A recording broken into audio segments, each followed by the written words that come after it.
liwat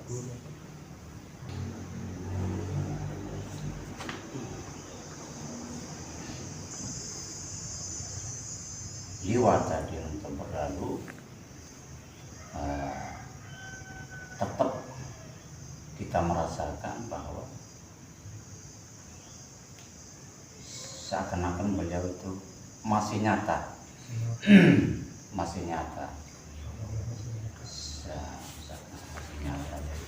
Tidak ada rasa perbedaan di pengiringan masih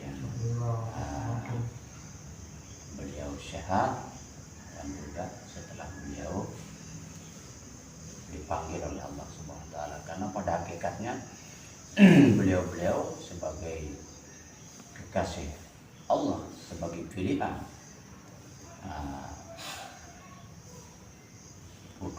utusan Allah ini tidak mati, itu hakikatnya. Jadi badan saya ke tempat yang lebih baik, yaitu di alam aliyin, alam aliyin atau di arasnya Allah, alam keindahan. Akan tetapi secara tetap beliau menyambangi murid-muridnya, jemaah-jemaahnya. Nah, tetapi siapa yang sungguh-sungguh, siapa yang beruntung akan bertemu beliau. Contohnya sudah ada beberapa tempat beliau hadir atau dilihatlah sama jemaah. Nah, itu buktinya bahwa beliau itu tetap menyambangi kepada sebagai murid beliau. Nah, oleh karenanya perlu sekali sewaktu-waktu maknanya itu ada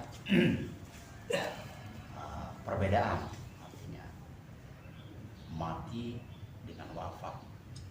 Ya, kalau mati itu satu hewan, binatang. Tapi kalau manusia, lebih-lebih manusia pilihan,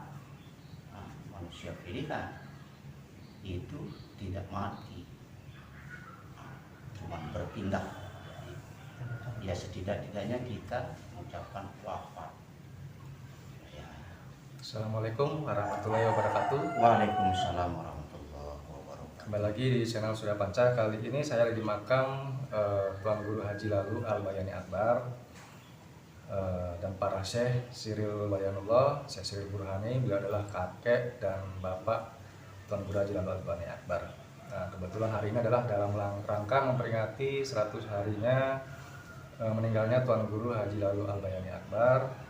Kebetulan di sebelah saya ada Pak Untung, kebetulan murid beliau yang waktu itu ikut memakamkan jenazah beliau di Liang Lahat sini ya Pak Untung ya. Oke. Nah, dan memang waktu itu sempat viral sampai tersebar di seluruh Indonesia dan masuk TV-TV nasional. Nah, kita akan sedikit ngobrol tentang Tuan Guru bersama Pak Untung, karena beliau sudah lama mengiring artinya mendampingi beliau kemanapun beliau pergi dalam rangka pengajian ke jamaah-jamaah, keliling ke jamaah, merawat jamaah, membimbing jamaah. Jadi sebelum saya mengiring beliau, Pak Untung juga salah satu murid atau jamaah yang selalu mendampingi atau mengiringi beliau saat beliau masih hidup dan beliau masih sehat, masih muda. Nah, sedikit saya akan bertanya tentang kepribadian beliau, tentang kisah-kisah kekeramatan atau tingkat keilmuan ya, karena banyak juga yang menganggap beliau ini guru yang tidak mengajarkan sholat. Sebenarnya bukan seperti itu. Jadi kita tetap diajarkan untuk tetap melaksanakan sholat. Nah, tapi sebelumnya saya akan sedikit bicara tentang kepribadian tentang Tuan Guru. Waktu beliau masih sehat ya, masih muda. Mudah-mudahan video ini bisa memberikan informasi buat jamaah-jamaah yang di Sulawesi yang jauh ya. Jadi kebetulan yang di Sulawesi itu banyak yang belum pernah, bahkan sama sekali belum pernah ketemu, hanya mendengar suaranya aja. Maaf, suaranya dan namanya. Jadi suaranya itu adalah rekaman pengajian dan juga nama beliau. Tapi bertemu tatap muka secara langsung itu belum pernah. Mungkin mudah-mudahan video ini bisa memperkenalkan kepribadian beliau lebih dekat lagi. Karena sebetulnya kami juga tidak ingin mempublikasikan kepribadian beliau seperti apa, karena beliau tidak ingin dikenal. Cuma karena sudah terlanjur viral kemarin, jadi mungkin kisah ini untuk memperkenalkan para jamaah yang ada di Sulawesi, tentunya yang terutama yang jauh-jauh yang di Jawa juga, supaya tahu seperti apa beliau di Lombok, kepribadian beliau, keseharian beliau seperti apa. Nah, sebelumnya kita lihat dulu kilas balik meninggalnya beliau tanggal 8 Agustus ya, bulan lalu. Ini videonya.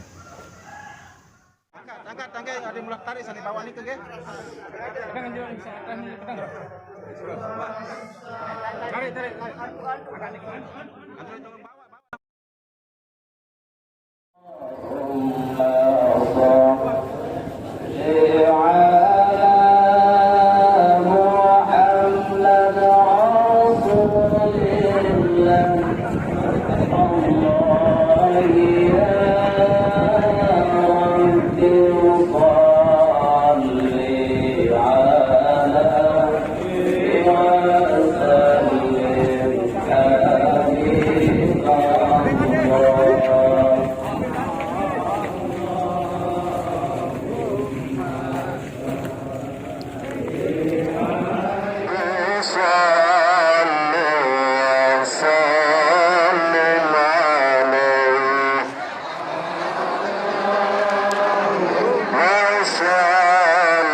Ada kuku sila, wah. Sila ada melinggi sila, melinggi dulu.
kempes bilangin. Kempes, Mami.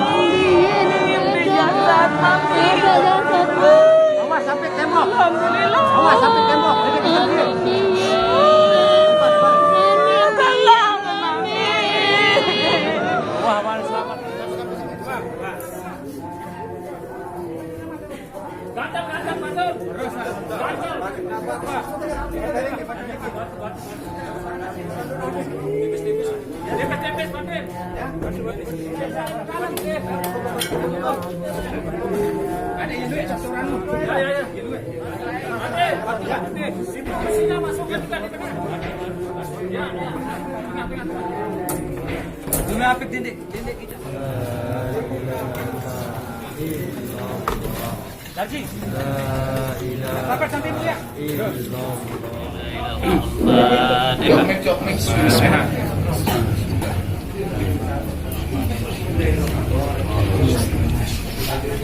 ونخص خصوصا إلى أرواح mami kita, guru kita, syekh kita, guru haji dan Allah.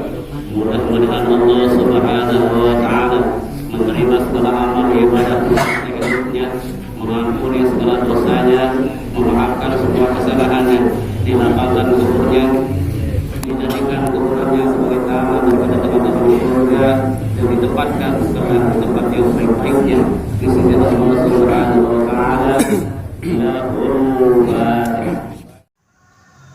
Oke Bang Tun, kita mulai. Saya bertanya sedikit. Bismillahirrahmanirrahim. Saya mau bertanya tentang kepribadian beliau seperti apa zaman dulu ya, waktu masih waktu masih sehat, masih muda gitu ya. Waktu saya mungkin sudah hadir di sini kan, dari 13 kan sudah usur lah, sudah umur 80. Jadi sudah 80 nggak salah ya, jadi sudah usur. Tapi kalau beliau ini kan waktu masih muda, bahkan sudah waktu itu zaman dari tahun 70-an ya. Nah, kira-kira kepribadian beliau itu seperti apa sih yang Pak Untung ketahui dan rasakan para tuan guru kita? Ya. Bismillahirrahmanirrahim. Assalatu wassalamu ala asyrafil anbiya wal mursalin wa ala alihi wa sahbihi ajma'in. Amma ba'd. Oke. Jadi mungkin apa yang akan sampaikan ini mungkin saya akan luruskan ya. Saya akan luruskan apa yang memang viral kemarin. Ini kita akan mengklarifikasi sedikit. Nah, jadi tentang kepulangan beliau atau wafatnya beliau kemarin, memang saya dan beberapa badan yang lain yang terlibat langsung mulai dari menyucikan, memandikan, mengkafani, menyolatkan, dan alhamdulillah saya berempat ditunjuk untuk langsung ke pemakaman. Masuk ke liang lahat ya? Dan masuk ke liang lahat saya berempat orang. Nah, pada saat itu saya terimalah dari bawah berempat. Memang rasanya itu dia beda. Tidak seperti jenazah-jenazah pada umumnya. Nah, bedanya di mana? Bedanya ringan sekali. Beliau kan gemuk sebagaimana kita lihat, sebagaimana kita saksikan waktu kita kafani atau mandikan, itu biasa, memang biasa. Akan tetapi begitu kita terima dari atas, turunkan ke bawah, itu terasanya beda sekali dia, artinya ringan dia, seakan-akan tidak ada, akan tetapi tetap berbentuk. Nah, seperti itu ya. Setelah itu kita pelan-pelan menurunkan. Nah, setelah kita sudah lepas, taruh, kita rapikan. Nah, baru kita sambil kiainya berdoa. Nah, berdoa azan dan juga doa, sambil kita buka tali apa namanya Tali kafan. kafannya. Nah, sewaktu saya buka tali kafannya itu, saya dari bawah kebetulan, jadi saya kebagian tali kafannya bawah.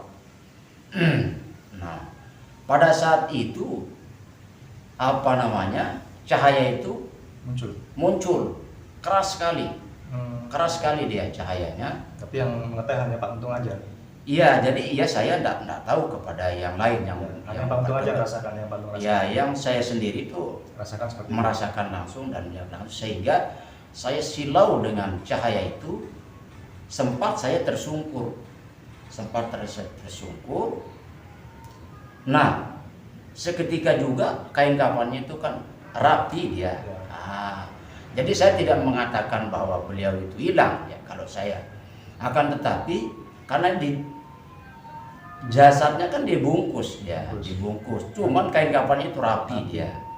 Nah, jadi ya tentu sekali anggapan yang dari atas juga biji-biji beliau kebetulan pada saat itu melihatnya menghilang karena memang kain kafannya itu turun dia. Kempes ya. Kempit rapi dia. Karena sebenarnya kita nggak bisa melihat menghilang ya, karena kan dibungkus kain kafan. Dibungkus kan? Dia kan dibungkus. Jadi saya enggak mengatakan hilang. Cuma dia kainnya kempes. Kainnya kempes ya, kain kafannya itu kempes, rapi lah Ya. bawah. Nah, pada saat itu karena saya juga agak masih apa namanya lemah, Ya. diangkat dibantu lah Guru senar.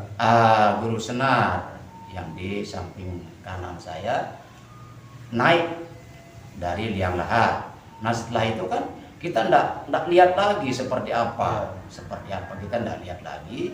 Makanya kita dengar biji-biji beliau yang menangis. Nah, jadi kita ndak tahu siapa juga yang memviralkan itu, kita ndak tahu. Sebenarnya kita kan sudah sepakat bahwa ketika ada kejadian-kejadian Seperti ini. yang aneh menurut apa namanya orang ndak mengerti, ndak paham, kita akan rahasiakan. Akan tetapi karena sudah terlanjur sekarang biji-biji beliau yang menangis, jadi ndak tahu siapa yang memviralkan pada saat itu. Nah, sehingga berita itu menjadi viral. Nah, akhirnya kita ditanya dari polisian, dari apa namanya pemerintah agama, tetapi saya sudah sampaikan. Namun kan itu tetap menjadi pro kontra, tapi tidak apa-apa karena itu apa namanya juga kita tidak meminta untuk apa namanya mereka percaya ataupun tidak. Jadi penting kita sudah luruskan kan seperti itu, dan memang kenyataannya seperti itu. Jadi kita apa namanya bukan mengada-ada lah.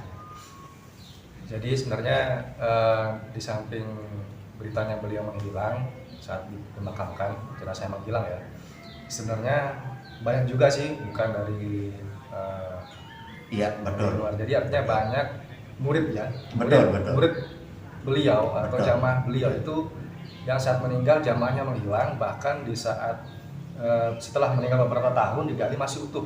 Betul. Jadi ada beberapa memang paham-paham yang tidak menyetujui ada jenazah menghilang atau jenazah yang utuh, itu mengatakan tidak benar. Sebenarnya itu adalah paham yang bertolak belakang dengan ilmu tarekat Naqsyabandi. Jadi di sini tujuan kita adalah memperkenalkan atau meluruskan paham-paham seperti itu. Jadi kembali lagi Pak Untuk, kita mau bicara tentang kepribadian beliau dulu ya. Zaman dulu seperti apa, apakah beliau itu orangnya yang sangat santun, sangat bijaksana, yang Pak Untung rasakan lah. Betul. Zaman dulu itu seperti apa? Ya, jadi begini, sedikit saya tambahkan lagi mengenai masalah apa yang tadi Mas Surya sampaikan, karena saya memang aktif ikut atau mengiringi beliau kemana saja itu dari tahun 2000-an. Dari tahun 2000-an yang saya aktif betul ya. Dari tahun 2000-an. Kalau jadi jamaah udah tahun dari jamaah aja dari tahun 75 saya sudah apa namanya di baiat atau ditalkin, sudah jadi murid, karena dari ibu saya, orang tua saya, kakek saya kan sudah menjadi murid beliau. Nah jadi seperti tadi masnya yang sampaikan bahwa bukan saja terjadi pada beliau. Kalau beliau itu kan sudah tidak aneh lagi bagi jamaah. Sedangkan muridnya saya sendiri pernah disuruh juga sama beliau. Ada salah satu muridnya meninggal di Lombok Barat, namanya Guruda. Guruda. Nah pada saat itu saya sendiri juga dapat jatah atau ikut untuk memakamkan beliau. Jadi seperti itu, bahkan beliau baru kita ambil dari atas sudah tidak ada, cuma hanya kain kafannya saja kita turunkan. Pada saat itu karena beliau juga besar, tinggi, berlima di dalam liang lahat, semua tidak ada. Nah jadi hanya kain kafannya saja beliau itu. Nah Murudar itu adalah badal ya? Badal. Wakil. Beliau itu badal atau wakil daripada Tuan Guru. Nah satu lagi kakek saya bukan mengada-ada ataupun kalau beliau tidak utuh sampai dia 37 tahun Makamkan. Kita bongkar, ada salah satu nisan saya meninggal, Mau dimakamkan, bukalah makam itu masih utuh dan juga tambah bagus dia malah kulitnya bersih, putih, wajahnya cerah, rambutnya panjang, dan panjang itu enggak dekil ya. Dia sepertinya Dicuci. terus disampo lah seperti itu. Berarti bagus sekali, basah ya. Basah ya, memang basah. Sewaktu waktu kita makamkan juga nisan saya itu barengan dia. Kita tidak angkat atau kita perbaiki jenazahnya kakek yang enggak. Berarti jajar di sebelahan ya. Bersebelahan, tetap dia kita Makasih. nah seperti itu dia. Nah jadi banyak lah, bukan beliau saja. Itu misalnya Pak Mitun juga itu jamaah juga. Jemaah orang dari kakek.